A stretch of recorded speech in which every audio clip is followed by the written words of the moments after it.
Concerning the national question and social patriotism. Speech held at the Slovene Academy of Arts and Sciences. Comrades academicians. I am at a loss to find words to express my gratitude for the great honor I have received in being elected an honorary member of the Slovene Academy of Arts and Sciences. Permit me at least to express my thanks and to say that I shall in the future continue to try to justify, to the limits of my humble abilities, this great distinction and the trust you have placed in me. This is the third Academy of Sciences that has honored me by electing me to the high position of an honorary member, and I ask myself, in what way have I earned this and how shall I make myself worthy of it? In the past I have done nothing that anyone else could not do who has dedicated his life to revolutionary work to the benefit of the working class and to the benefit of the people. In the future I can only continue this work of mine under the conditions of socialist construction. In this I shall spare no pains, for it is my goal in life.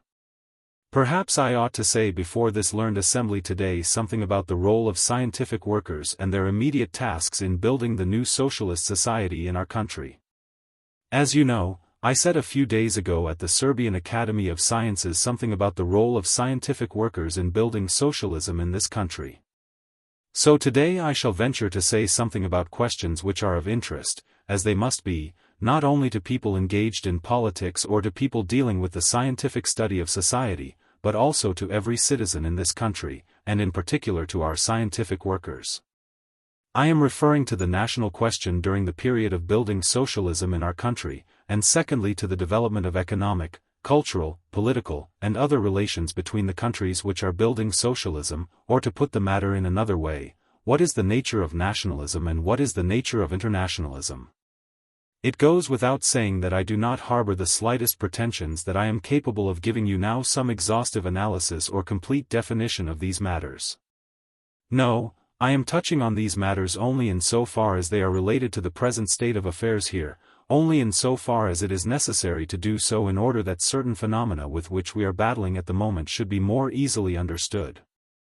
An understanding of these phenomena can make it easier for us to overcome the numerous difficulties that we have to meet today. An understanding of these phenomena can also help us to see things in a clearer perspective both now and in the future, to make it clear to us that we are not trying to find any special new road, but that we are continuing along the same road to socialism that we have taken up to now, and that we are taking strict account of the questions which are imposed upon us in our everyday lives, the questions with which we are struggling now and which cannot be bypassed. As for the first theme, the national question, I am not referring to it because of its being a problem in our country, in one form or another, today. No, the national question here has been settled, and very well settled, to the general satisfaction of all our peoples. It has been settled on the lines of Lenin's teaching. And the settlement of the national question in this country reflects the character of our revolution. The success that we are achieving in building socialism is the strongest proof of the correctness of our solution of the nationalities question in this country. Without a correct solution of this question, in the manner in which we have settled it, it would be impossible to go on building socialism, because without internal unity, without constructive brotherhood and unity among the nationalities in our country, it would be impossible to reconstruct our country and quite out of the question to fulfill the 5-year plan, or to carry out many of the other measures, or to achieve such successes as we have to date. No country of people's democracy has so many nationalities as this country has. Only in Czechoslovakia do there exist 2 kindred nationalities, while in some of the other countries there are only minorities. Consequently, in these countries of people's democracy there has been no need to settle such serious problems as we have had to settle here. With them the road to socialism is less complicated than is the case here. With them the basic factor is the class issue, with us it is both the nationalities and the class issue. The reason why we were able to settle the nationalities question so thoroughly is to be found in the fact that it had begun to be settled in a revolutionary way in the course of the Liberation War, in which all the nationalities in the country participated, in which every national group made its contribution to the general effort of liberation from the occupier according to its capabilities. Neither the Macedonians nor any other national group which until then had been oppressed obtained their national liberation by decree. They fought for their national liberation with rifle in hand. The role of the Communist Party lay in the first place in the fact that it led that struggle, which was a guarantee that after the war the national question would be settled decisively in the way the communists had conceived long before the war and during the war. The role of the Communist Party in this respect today, in the phase of building socialism, lies in making the positive national factors a stimulus to, not a brake on, the development of socialism in our country. The role of the Communist Party today lies in the necessity for keeping a sharp lookout to see that national chauvinism does not appear and develop among any of the nationalities. The Communist Party must always endeavor, and does endeavor, to ensure that all the negative phenomena of nationalism disappear and that people are educated in the spirit of internationalism. What are the phenomena of nationalism? Here are some of them. 1. National egoism, from which many other negative traits of nationalism are derived, as for example, a desire for foreign conquest, a desire to oppress other nations, a desire to impose economic exploitation upon other nations, and so on. 2. National chauvinism, which is also a source of many other negative traits of nationalism, as for example national hatred, the disparagement of other nations, the disparagement of their history, culture, and scientific activities and scientific achievements, and so on, the glorification of developments in their own history that were negative and which from our Marxist point of view are considered negative. And what are these negative things? Wars of conquest are negative, the subjugation and oppression of other nations is negative, economic exploitation is negative, colonial enslavement is negative, and so on. All these things are accounted negative by Marxism and condemned. All these phenomena of the past can, it is true, be explained, but from our point of view they can never be justified. In a socialist society such phenomena must and will disappear. In the old Yugoslavia, national oppression by the great Serb capitalist clique meant strengthening the economic exploitation of the oppressed peoples. This is the inevitable fate of all who suffer from national oppression. In the new, socialist Yugoslavia, the existing equality of rights for all nationalities has made it impossible for one national group to impose economic exploitation upon another. That is because hegemony of one national group over another no longer exists in this country. Any such hegemony must inevitably bring with it, to some degree or other, in one form or another, economic exploitation, and that would be contrary to the principles upon which socialism rests. Only economic, political, cultural, and universal equality of rights can make it possible for us to grow in strength in these tremendous endeavors of our community. For more than 20 years our national groups lived under conditions of inequality, for more than 20 years attempts were made to achieve unity at the top, but not unity among the people themselves. For more than 20 years the bourgeois press wrote that Yugoslavia had achieved unity, but in fact the national dissensions became wider because of nationality oppression and inequality, because of economic exploitation, and so on. During the Liberation War period, however, we placed relations between the national groups on other, new and better, foundations. We formally separated ourselves in order that we might in true fact be better united. And in our present community the rights of smaller national groups enjoy equal recognition with those of the larger groups. Now there is no longer hegemony of one national group over another. And that is precisely what makes us so firm and monolithic.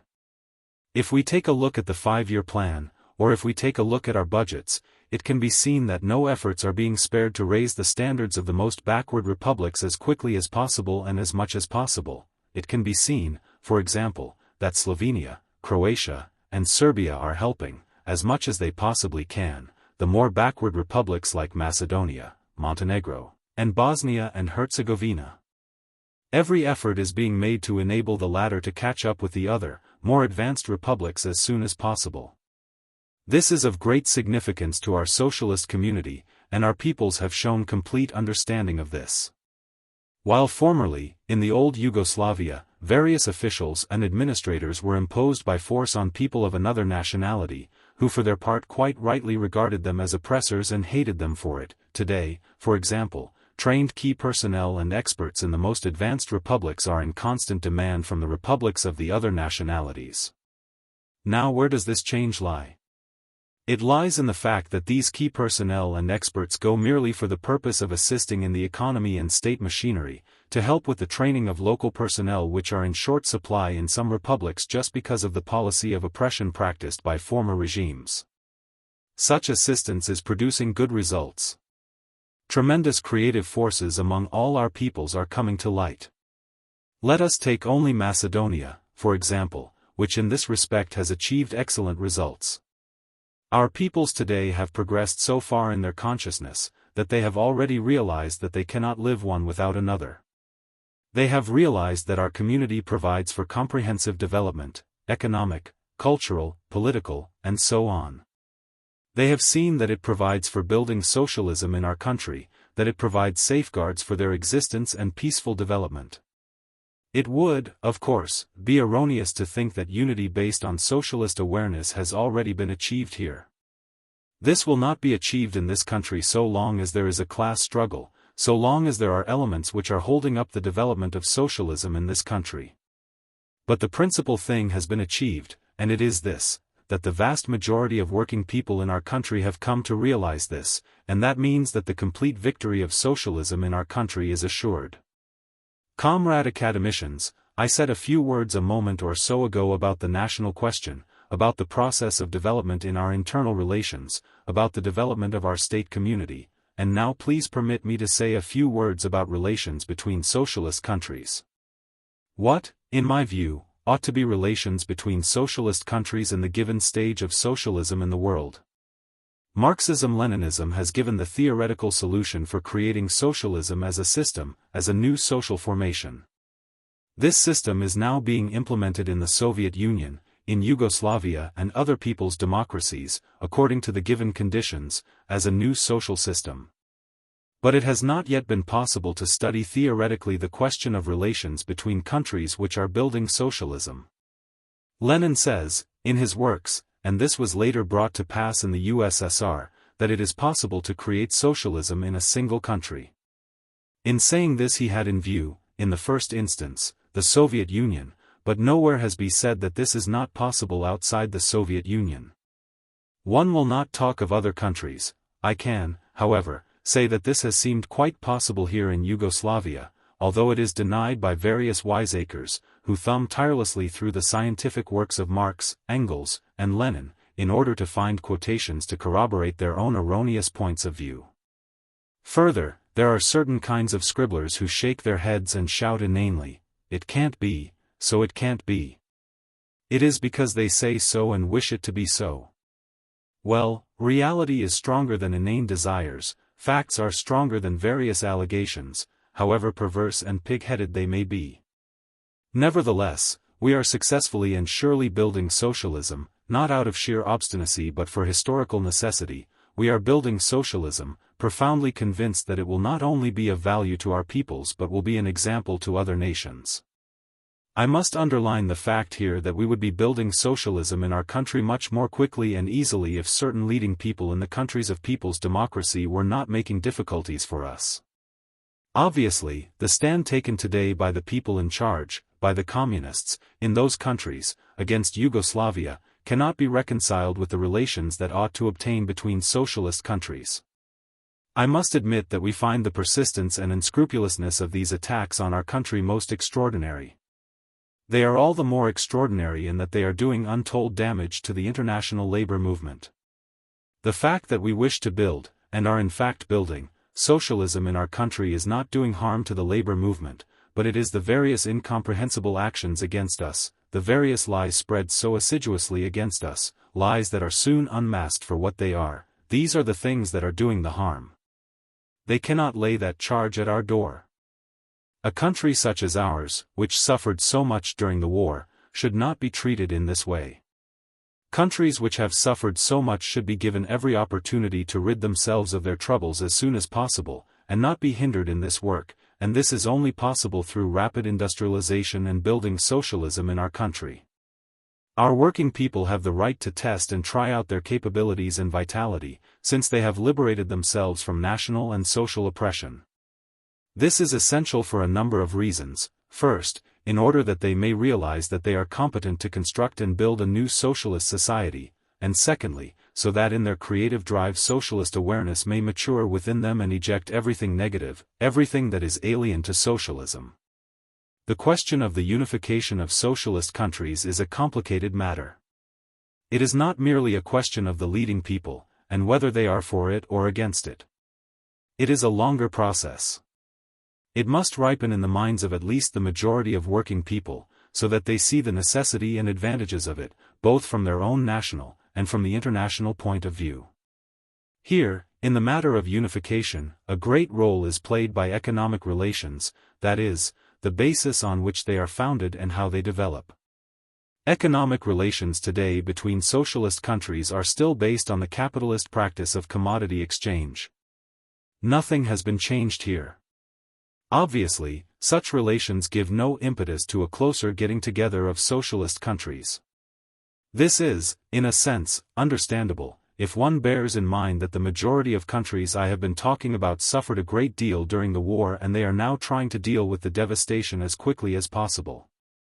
All this is understandable, but what is incomprehensible is that with regard to the matter of exchanging goods, in other words trade, less favorable terms are offered by the countries of People's Democracy to Yugoslavia than to certain capitalist countries.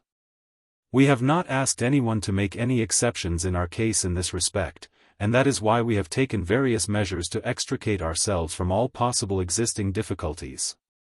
In so doing, we have never done anything in any way different from the actions of our allies in the East, that is to say, we have done what the other countries of People's Democracy have done.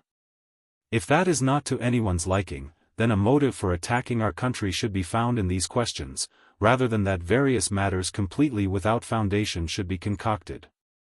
Well, these questions, which I have just touched upon, have to be dealt with and should be settled boldly, at least in part, if it is not possible to do so completely. That, then, is the heart of the matter, not some deviation on our part from the path of socialism. And now a word about internationalism and nationalism, the theme that often crops up these days in connection with attacks on our country. Internationalism is not an abstraction. It must be founded on facts, not merely on words.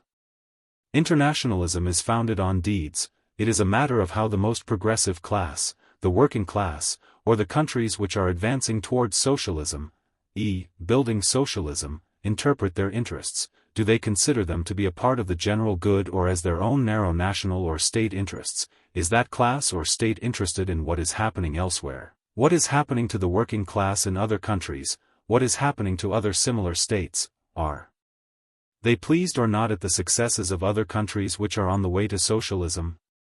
I said a moment ago what the basic characteristics of nationalism are, and what is internationalism, that can be seen in practice every day, and it is a question of whether the most progressive class or state, which is on the way to socialism, welcomes or assists the progressive movement or state which needs help and support. It is also important in what degree the aid or support is given. Internationalism in the real meaning of the word involves giving aid to progressive movements in the world or in other socialist countries where it is urgently needed, according to one's capacities. The charge is continually leveled against us that we are nationalists, but not a single shred of evidence has been brought forward in support of such irresponsible assertions. What was our attitude in this respect during the Liberation War? It was obviously internationalist, because in the war we conscientiously performed, not only our national duty, but also our international duty. And what has been our attitude in this respect since the end of the war? It has obviously been internationalist, because we have assisted to the limits of our powers the countries of People's Democracy which have needed our help, regardless of whether they asked for our help or not.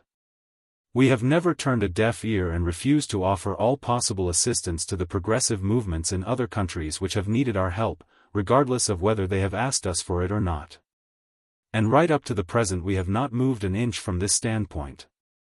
On the question of whether we are nationalists or not, I can say the following: we are nationalists to the exact degree necessary to develop a healthy socialist patriotism among our people, and socialist patriotism is in its essence internationalism. Socialism does not require of us that we renounce our love for our socialist country, that we renounce our love for our own people. Socialism does not require of us that we should not make every possible effort to build up our socialist country as quickly as possible. in order that we may so create the best possible living conditions for our working people. Our creative drive in building up our country, that is the creative drive of our workers, our youth, our people's intelligentsia, and all our working peasants and citizens, who are voluntarily contributing their share to the work of construction within the people's front, none of these things need, or indeed can, be stigmatized as some sort of nationalist deviation.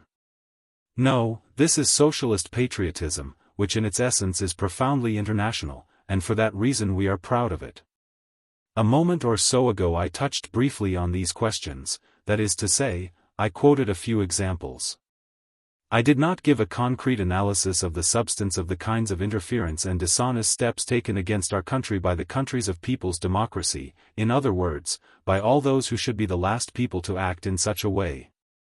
I am leaving all that for another occasion, because, although it would momentarily throw more light on the whole matter, it would not do any good in the present situation, rather it would do damage to the common cause. Comrade academicians, you may be asking why it is these matters which I am discussing today. I considered it necessary to speak about these things in front of this distinguished assembly because they are closely linked with the present state of affairs in this country, with our social life. They are firmly linked not only with the question of the victory of socialism in this country but also with the question of further development of socialism in the world. Progressive people in the world are watching the countries which are creating the most progressive social system, socialism, but at the same time they are paying close attention to the kind of relations created between themselves by those countries. And it is not only the most progressive forces in the world which are paying close attention to what is happening in socialist countries, but the reactionary forces in the world are doing exactly the same, and they are obviously trying to exploit any negative phenomena emerging in the relations between socialist countries for their own interests. The question of these relations is not a simple matter. It is not a matter which interests, or rather directly concerns, solely the socialist countries, or to be more accurate the countries which are building socialism. No, the question is of enormous significance from the international point of view. The proper establishing of these mutual relations at this particular stage when capitalist countries exist side by side with socialist countries, when there are still countries suffering from national oppression, and when flagrant colonial subjugation still exists. At this stage of social development in the world, relations between the countries building socialism must be ordered in such a way that they are an inspiration to all countries, especially the small ones, struggling for their national and social freedom and equality. These relations must be an example, or more accurately an incentive to the further development of socialism in the world rather than act as a brake on that development. Finally, I should like to say that your role, the role of men of science, is, both directly and indirectly, of great importance to the solution of these questions. It would be erroneous to think that this is just a matter for a few of us, people in leading positions. No, it is a question that must interest all our working citizens, and especially you, men of science, for it can only be solved correctly if we show by our deeds that we are right, that is to say, only if, regardless of difficulties, we have devoted all our powers, mental and physical, to fulfilling the 5-year plan for building socialism in our country. These questions will disappear the moment we have achieved that is to say, the moment we have created better economic and cultural conditions for the life of the citizens of our socialists' homeland. In this task you, scientists, have a great and honorable part to play, and you, I am convinced, will carry it out not only for the sake of our own people but in the interests of internationalism. You, men of science, have a great role to play, in that the correct solution of the nationalities question in our country should not be thrown out of gear but that the relations between the various nationalities in this country should continue to develop towards a deeper cultural and spiritual unity among all our peoples, and various defects of a nationalist character which still hamper our efforts to build socialism in this country should be eradicated and eliminated as soon as possible.